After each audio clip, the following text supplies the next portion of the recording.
welcome back to my film and TV channel. Hope you're all staying safe and well. And we have a Mexican offering today, a Spanish language one. Don't panic, it's been dubbed into English and it's okay. As I say, if you don't watch the lips too much, it's fine. The acting's not bad, not to a bad standard. So we're going to look at another festive one and hopefully get this out just before Christmas again.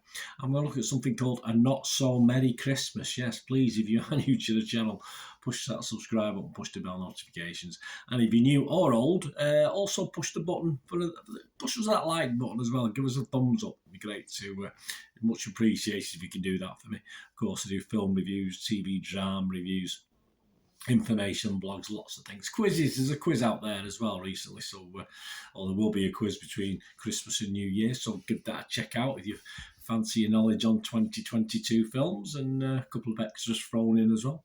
Right, let's talk about A Not So Merry Christmas. It's not the greatest festive title, is it? 100 minutes or just under. A comedy, fantasy, adventure. Well, comedy, fantasy film. Bit of music thrown in. Yeah, it's all right. Bit of dancing. Yeah, not so all right. This is on Netflix. Yeah, it's a remake of the 2020 Brazilian movie Just Another Christmas. And we've got not much from the critics. I've got an Internet Movie Database score, which I'll give you in a minute. So it's going to be quite a short one today, just to let you know it's out there and if you fancy watching it. Yeah, it's about a guy who's cursed by a fairy. Well, it's very dangerous, these fairies. Grinchy, Chai, their words, not mine. Chai or Choi, Chuy, wakes up to discover he's lived a full year, but is doomed to remember only Christmas Day every year from now on. So yes, everything combined into this one. You can suss out Groundhog Day straight away. And if we do look at the critics, well, there isn't any real critics at the moment. There's a couple on Internet Movie Database, but not guys I've heard of who are for and against this one. But if we look at Joe Public, they're not really liking it. There's only a 37% positivity. There's not a lot of scores left, just a few more than 200. And it's getting 73 people liked it, scored it between 6 and 9, but 124 didn't. They only scored it between 2 and 5. So it averages 4.8 out of 10. I ignore the 10 out of 10s and 1 out of 10s, as you know. 37% positivity. So not too fantastic. And it is one of those films that at times I did feel like turning it off, but it was on in the background. It was all right. A couple of the characters grew on me and I quite liked them. So I am going to give this, I'm not going to go mad with my score. It's a little bit better than Internet Movie Database. And it is a score, as I say. If I don't like a film, I don't give it a score. But there were bits in this that I quite liked.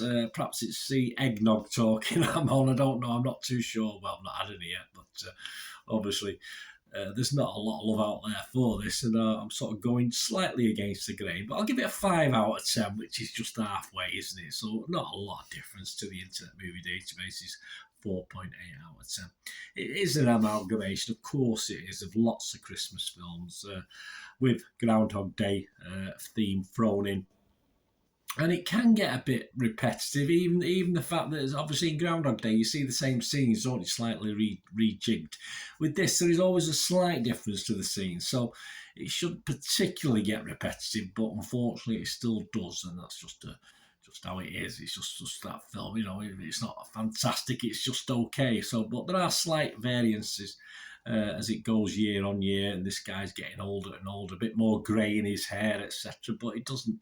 Yeah, it's good. It's good. I mean, I liked it. I like time travel, time loops anyway. So, and certainly Groundhog Day was one of my favourite films. So, as I say, not a patch on that, but it has its moments. There's lots of over the top characters. A lot of the characters I don't particularly like at the start, but yeah, they grow on you a little bit as the film progresses. And at least at its heart, this film, it has heart. I mean, it's as simple as that. It's a nice film. As I said, the old eggnog must have been taking effect, or the thought of eggnog, because a little bit of a tear to my eye as I watched the final scene, if you like, and that's how it should be. And for me, yeah, there are worse things to enjoy on an afternoon with a hot chocolate, before you watch It's a Wonderful Life. It's just a nice precursor to that. You get all your little bits and pieces. Don't have this on watching it, check your phones, and then put your phones away and watch It's a Wonderful Life afterwards. So not a total disaster, not stunning by any means, and a lot of people didn't like it. A lot of people turned it off after 5 minutes.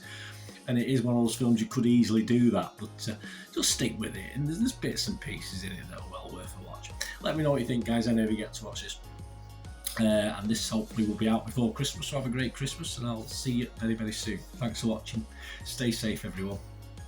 Bye for now.